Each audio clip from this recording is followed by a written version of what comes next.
os árabes se banharam nele, né? Na época. Acabou. Aquela extensão toda do Império Islâmico, qual é a divisão? É o famoso califado. O que significa a palavra califa? Aqui é a tradução mesmo, é o sentido literal. É um sucessor. Então, quem vai ser o sucessor de Maomé? Quem vai ser o califa dele? É um descendente? É alguém eleito? É escolhido? É o sistema de califado. Então, ele governa e aplica a lei islâmica. O caráter religioso e o caráter político. Tudo bem, todo mundo? Essa é a divisão. Quando que tem decadência desse império?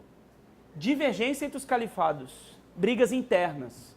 Ou seja, você governar de maneira centralizada uma extensão como essa, qual era a primeira capital lá do Império Islâmico? Estava na dinastia Omíada, qual era a cidade? A gente falou na área lá na aula de cultura. Damasco. Aí, qual foi criada pela dinastia Abássida? Bagdá. Tudo bem? Então, Damasco está aqui em cima, né? Está aqui em cima.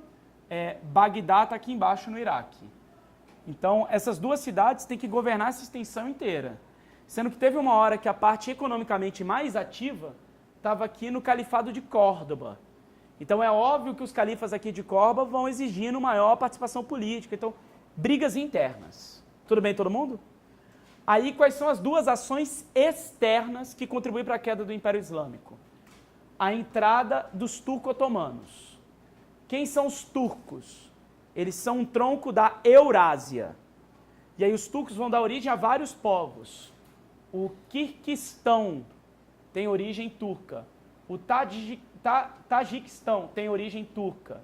O Uzbequistão tem origem turca. Turcomenistão.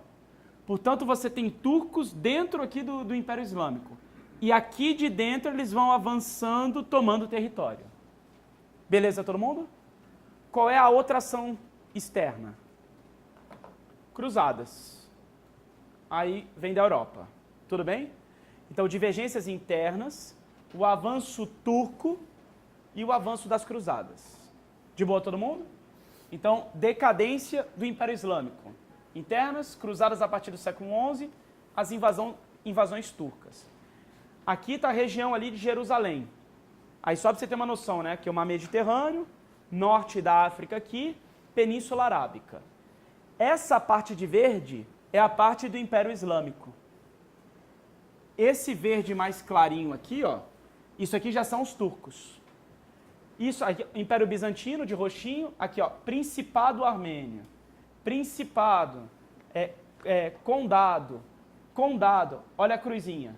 Isso aqui já é fruto do quê? Isso aqui já é fruto da cruzada. Quando que os cruzados tomaram Jerusalém?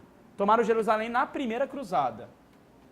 Convocada lá pelo Papa Urbano II, 1095 é a convocação. Beleza?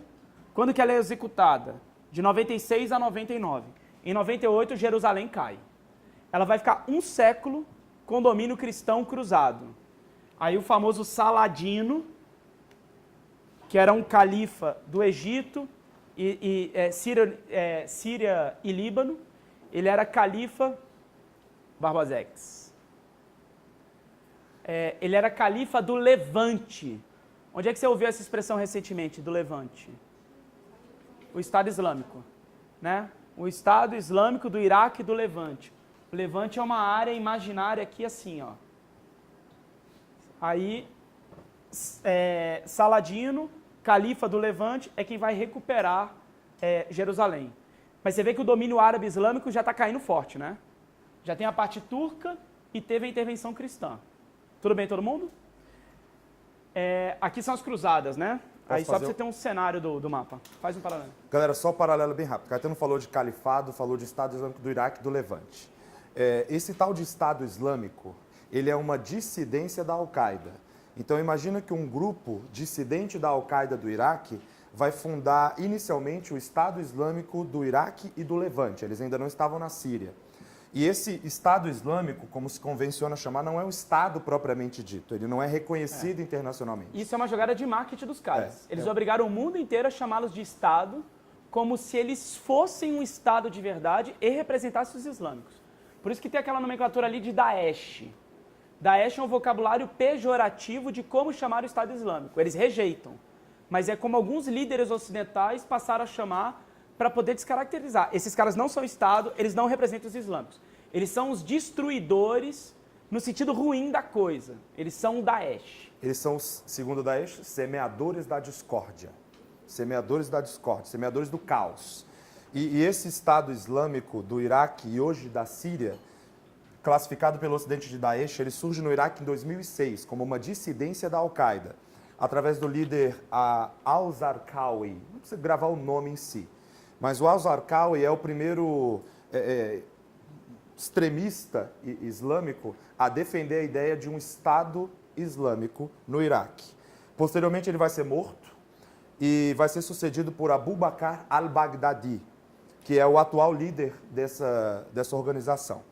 O Estado Islâmico ele avança para a Síria em 2011, quando da Primavera Árabe.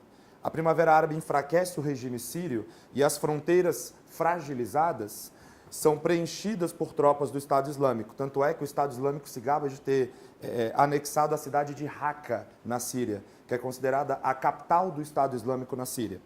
Já a correspondência de Raqqa, no Iraque, era a cidade de Mossul, que recentemente foi retomada em partes pelas tropas do Iraque.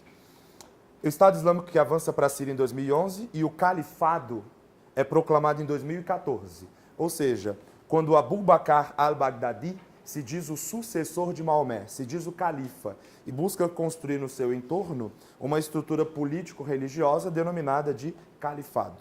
E assim, eles já deram declaração que eles iam reconquistar a Península Ibérica. Porque a Península Ibérica fez parte do Império Islâmico. Então é como se nós tivéssemos direito a elas. Né? Bom, pretensões, né? Para ilustrar as cruzadas. Lembra motivações das cruzadas? Qual é a motivação interna?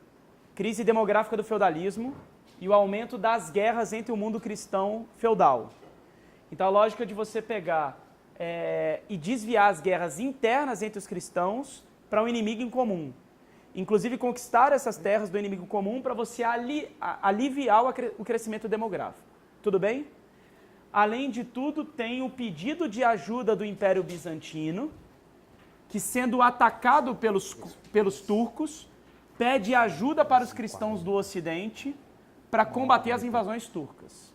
Então, nas cruzadas, eu tenho que aliviar a crise do feudalismo, aliviar as guerras internas, ajudar os cristãos do Oriente, certo? A primeira cruzada é o que está em branco, de onde ela parte, né? Aí ela vai passar primeiro por Constantinopla e vai em direção a Jerusalém. Segunda cruzada, o que está em verdinho. Olha o fluxo da segunda cruzada.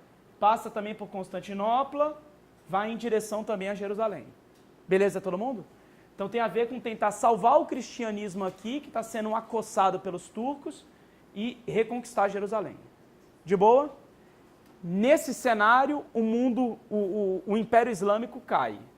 Quem vai ser agora a grande força islâmica? O Império Turco-Otomano. Isso aqui é a grande extensão do Império Turco-Otomano. Conquista de Constantinopla, 1453, é a queda do Império Bizantino, a transição de Idade Média para a Idade Moderna, vai virar a capital do Império Turco-Otomano. Quem criou essa cidade aqui? Qual povo criou essa cidade lá na Antiguidade? Os gregos. Como é que era o nome dessa cidade para os gregos?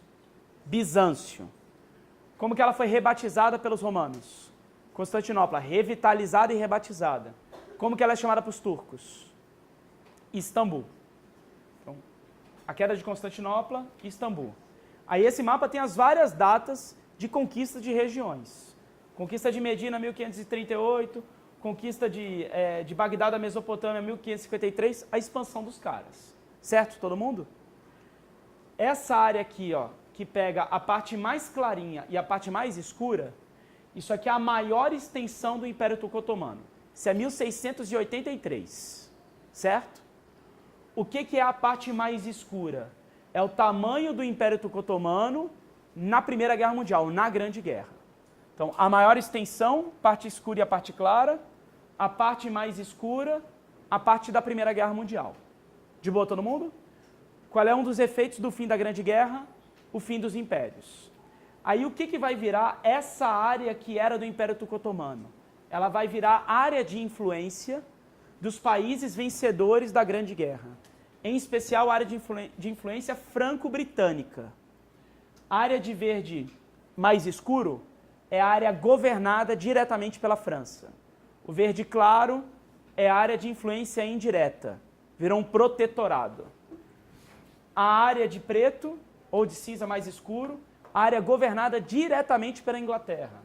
O cinza mais clarinho, a área de presença indireta, um protetorado. Aonde que está o petróleo dessa região? Aqui, ó. Tudo bem? Ó, a Pérsia vai virar o Irã, lembra? Aqui Bagdá, portanto isso aqui é parte do Iraque. Beleza, todo mundo? Aqui no sul do Iraque, qual foi o país pequenininho com alta concentração de petróleo criado? O Kuwait, para desconcentrar petróleo do Iraque. Né? Aqui vem o Bahrein, por isso que você tem ideia. Beleza? Sendo que essa parte desse território aqui é a Arábia Saudita. Influência inglesa diretamente no petróleo. De boa todo mundo? Aqui Síria. Passagem do petróleo, não é isso? Desses ataques que tiveram recente a França. Né? Todos aqueles ataques, por exemplo, da 2015 lá da Boate Bataclan. Todos aqueles caras eram nascidos aonde? Eram nascidos na França, todos eram franceses. Mas eles eram franceses que tinham origem síria, franceses que tinham origem argelina. Por quê? Porque depois da Segunda Guerra Mundial, teve um enfraquecimento da Europa, a Europa perde a hegemonia. Depois da Segunda Guerra Mundial, a hegemonia do mundo ocidental, do mundo capitalista, passa para qual país de maneira definitiva? Para os Estados Unidos. Qual é um dos maiores efeitos da perda de hegemonia e do enfraquecimento da Europa? Descolonização afroasiática. A primeira colônia, inclusive, a pipocar, é uma colônia britânica, que era considerada a joia da coroa. Que colônia é essa? A Índia. França e Inglaterra vão se retirar da região. Tudo bem? Na retirada da região, eles vão sair, mas antes vão criar um Estado aliado do Ocidente. Que Estado é esse? Israel. Olha a geopolítica da coisa. Só que aí a França tomou uma atitude que a Inglaterra não tomou e não tomaria jamais. A França abriu as fronteiras dela para pessoas das ex-colônias. Então, se você é gabonês, se você é marroquino, se você é tunisiano, argelino, né? Se você é sírio, libanês, você poderia entrar na França depois da Segunda Guerra Mundial. O que a França quer com essa galera? Que é a mão de obra barata. Aí, monta-se uma geração, né, desse mundo árabe islâmico, só que na década de 70 tem um duplo acontecimento. Tem as crises do petróleo e tem a terceira fase da Revolução Industrial, técnico-científica. Então, na crise, eu economizo empregos, substituo por máquinas. Na França, quem é que sofre mais com essa crise? Os filhos dos sírios, dos libaneses, dos marroquinos, dos tunisianos. Aí essa galera vai sendo colocada para a periferia, para a marginalização.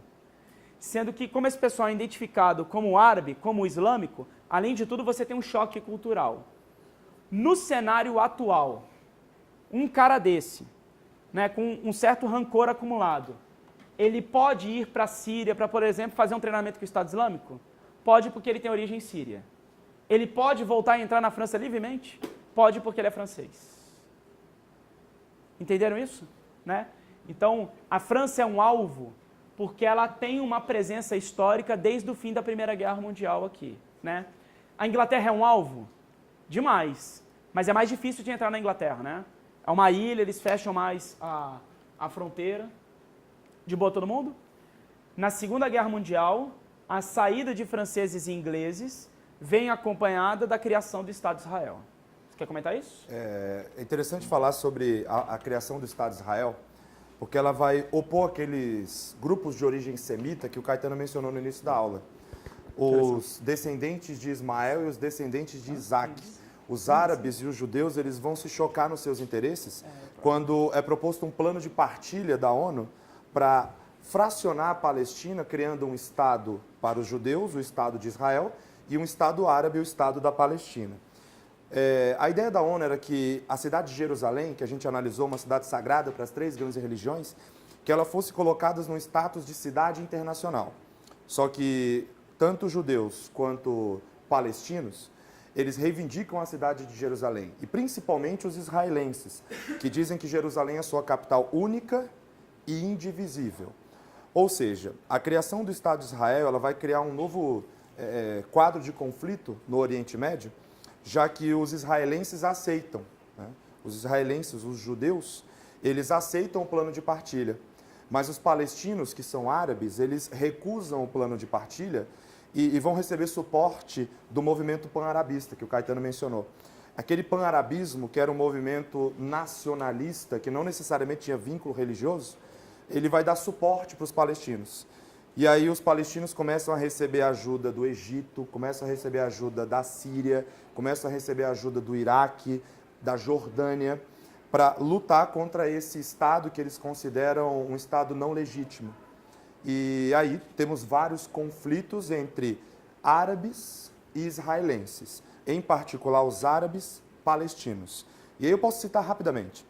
Podemos falar sobre a Primeira Guerra de Independência, que é quando o Estado de Israel é oficialmente criado e de imediato os árabes atacam. É a Primeira Guerra de Independência. Essa Primeira Guerra de Independência coloca abaixo as fronteiras definidas pela ONU. O plano de partilha foi radicalmente comprometido. Após essa guerra, o Estado de Israel é criado. Ele é de fato consolidado. Mas o Estado palestino não chega a existir. Esse Estado palestino só seria reconhecido pela ONU em 2012, agora há pouco, quando foi criada uma cadeira de Estado observador da Palestina. Eles e mais quem tem esse status aí? Palestina e Vaticano. Eles e o Vaticano são membros observadores, Estados observadores. Podem participar das assembleias, mas não têm direito a voto. O Brasil, a embaixada foi fundada recentemente. Da Palestina, né? Ano passado. Hã? Sudão do Sul não, tem representação. O Sudão já era um país, o Sudão do Sul fragmenta e já é reconhecido imediatamente. Está vivendo uma crise humanitária absurda. Está vivendo uma guerra civil absurda. Mas já tem um status de Estado, né, de Estado soberano. Joia? Só para resgatar aqui. Esse Estado Islâmico ele é cobrado na prova do Enem como um grupo que vem comprometendo o patrimônio histórico material. Quando o Estado Islâmico foi cobrado na prova do Enem, ele foi contextualizado com a destruição de monumentos históricos da Síria e do Iraque, que remetem à antiguidade oriental. Então, esses monumentos históricos, esse patrimônio histórico material tombado pela Unesco, ele vinha sendo destruído em partes e uma outra parcela era vendida no mercado negro como fonte de renda do Estado Islâmico. Então, o Enem trouxe dessa forma. Que dano o Estado Islâmico está gerando na sua área de abrangência geográfica? Um dano ao patrimônio histórico material da humanidade. Tudo bem? Sim? Barbosinha, quer fechar? Eu iria falar da humanidade. Da humanidade. Da civilização mesmo. Beleza? Algo mais? Comunidade boa. Tá legal? Beleza, galera? Show. Valeu, obrigado pela presença. Abraço. Um abraço, gente.